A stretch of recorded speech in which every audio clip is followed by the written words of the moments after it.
All right, welcome back to the Buffalo Plus YouTube channel. We're on location. We know the game's in New Jersey, but... Yeah, I'm thinking of performing. We're here in Times Square. What do you think? You always think you're on stage, first of all. This is really cool. The last time I was here doing this type of thing, we're talking about the NFL, was for the Super Bowl. Oh. Yeah, we were here, the Super Bowl game. Emmanuel Sanders played in that game because it was the Denver Broncos against the Seattle Seahawks, and they did all of the work for the game right here in Times Square because, I mean, the game's in Jersey, you know, It's not New York City. So back here talking football in Times Square. Yep. All right. So Mike Catalana, I'm Jenna Cottrell. Please be sure to like, comment, and subscribe as Buffalo Plus on the road, like we talked about. Let's get into this game. The Bills, they're double-digit favorites. Once again, we know how that worked out last week. We're going to talk some players to look out for. Let's start with the run game. Yeah. Zach Moss, questionable play. He's in concussion protocol currently. Devin Singletary, what do you want to see from him? Well, first of all, because it's you and I, we can talk run game because Dan's not on with us. But even Dan has come around to the fact of what McDermott was saying this week. You need to be able to run the football. And McDermott feels it. And I think it's more than just on Singletary. Moss, if he plays, it's a team thing. And we'll talk more about that in a minute. Now, look, they still need Singletary to do some things for him. I mean, last week, I saw him dancing around trying to get free. There wasn't a lot of space, and there wasn't a lot of yardage for him to get.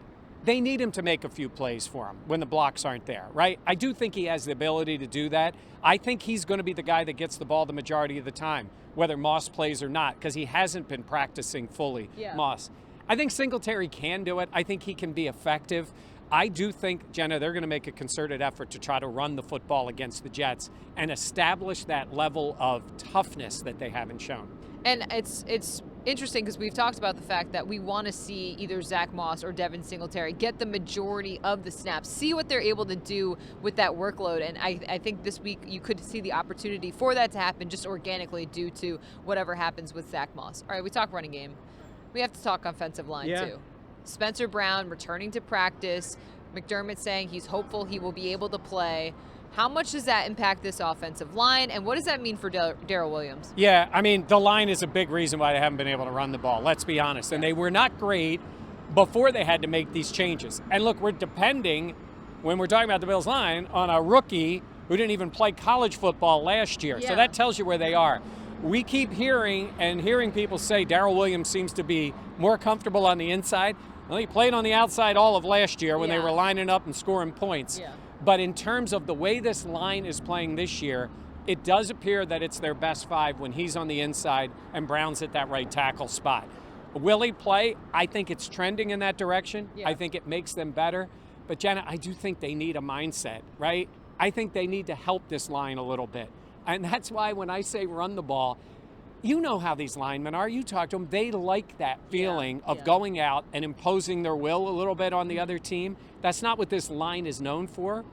But I think they need some of that. And if Brown is back there, Williams on the inside, I think the line is potentially better than certainly what it showed, because you know what it showed in Jacksonville. Yeah, especially last week. Deion Dawkins talked about it even last year about all that pass blocking protection, having to take a step back, and sometimes taking that step forward is exactly what they want to do. They want to be able to be that physical presence, and obviously they've struggled with that.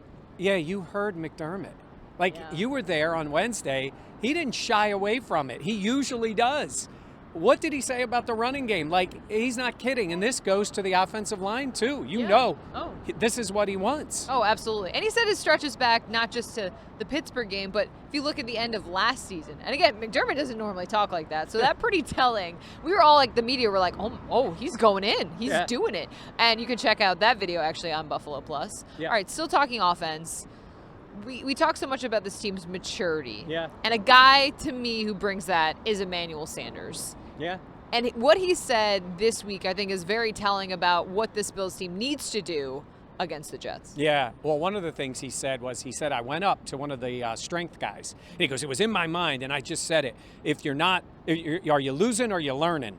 Right? And he likes those phrases. Which is such I want to say an old person thing to say. He's obviously not old, but in terms of the NFL standards, he's an older guy. In terms, he's my guy. He's taken over for Lorenzo. Because with age comes wisdom. Yes. But what he's saying is true. Like, he's like, I turned the TV off. I don't watch any of that. Yeah. And I believe it with him because he's way too cool to be watching anything other than Buffalo Plus.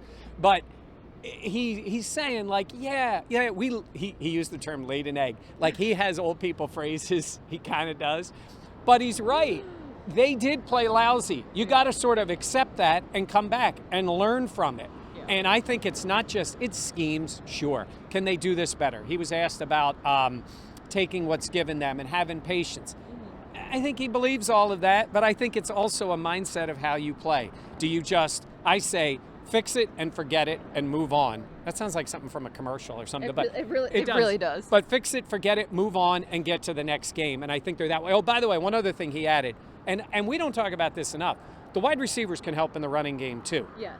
They got to be blocking downfield. Now, of course, we got to get the running backs to the point where there actually is a downfield, not the line of scrimmage. But I think it's that whole team mindset on this offense. Let's be honest, Jenna. Do you think they were embarrassed at how they played last week? Yeah, as they should be. It's embarrassing. I know they say there's every NFL team and blah, blah, blah, blah, blah. Come on, 6 points against the Jags. Even if you lose that game, not a touchdown, that was embarrassing. They need this offense to bounce back. No, they do. Let's do a little bonus player. Dawson Knox. Yeah. We're expecting, he's trending in the right direction, coming back from that hand surgery that he had. What type of an impact could he make to this offense? Well, if he has an impact in this game, he should march right into Bean's office and say, I'm the guy. I know you paid Josh Allen. I'm the key to this offense. But seriously, it did nosedive for a couple of weeks while he wasn't in there because he has gotten off to a good start. The straw that stirs the drink, maybe? You're using a Reggie Jackson phrase while we're in New York City. I don't even know if you realize you did that because you don't make baseball references that often. But Reggie said that back a long, long time ago here in New York City. But he is a guy whose play on the field impacts what they do in the passing game. He's a physical player. He can block, helps in the line. Nothing against Tommy Sweeney, but he hasn't been in that role. The guy hadn't even played last year, and to expect him to do what Knox does is a lot. So getting him back, I think, will be a big plus. And then you go, hey, Brandon. Up the cash. I was just saying, maybe circle that on there. All right, let's talk a little bit about the defensive side of the ball, or just in general, the Jets quarterback, Mike White.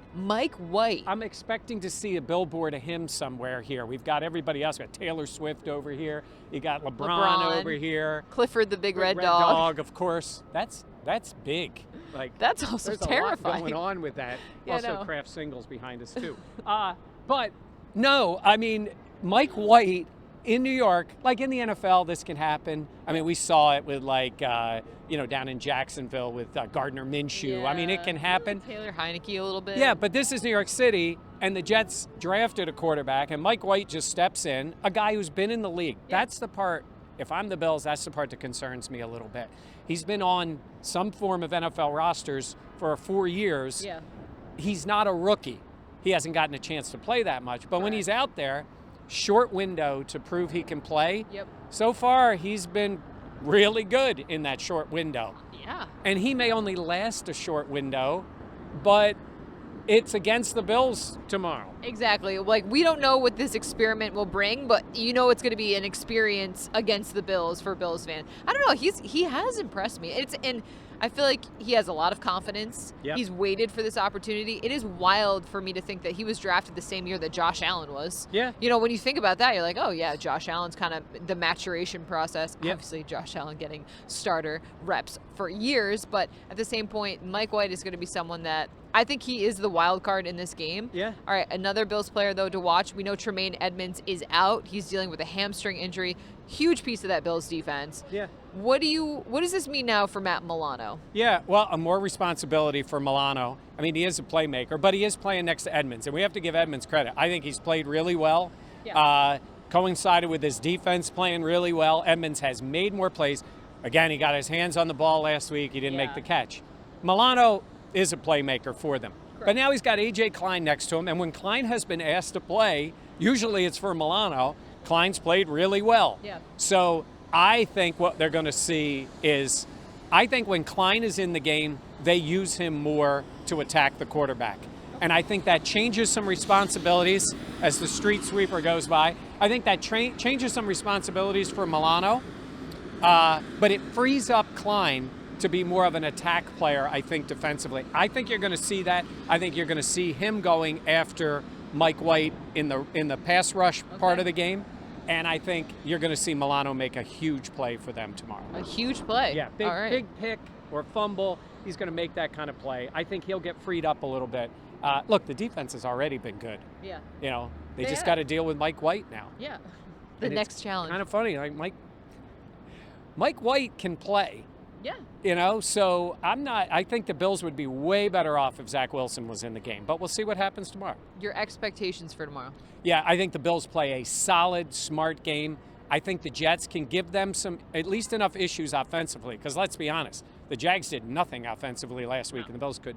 If the Bills can protect Josh Allen, give him any time at all, he will pick this Jets secondary apart. That's what I'm thinking from the offense. Give him a little time. Maybe the run game does that, and then this Jets secondary cannot cover you and me. They really can't. And she has deceptively good speed. So and incredible wingspan. Yeah, that's it. So we'll see. I might be taller than you in this. Not at all. I was going to say. Yeah. All right. Please be sure to like, comment, and most importantly, subscribe to Buffalo Plus. We're going to go get us a New York Slice. So for Mike, I'm Jenna. We'll be back after the game with more commentary, insight, and hopefully a Bills win. Over in Jersey. Yeah, we'll make the trip. Yep. All right, thanks for watching.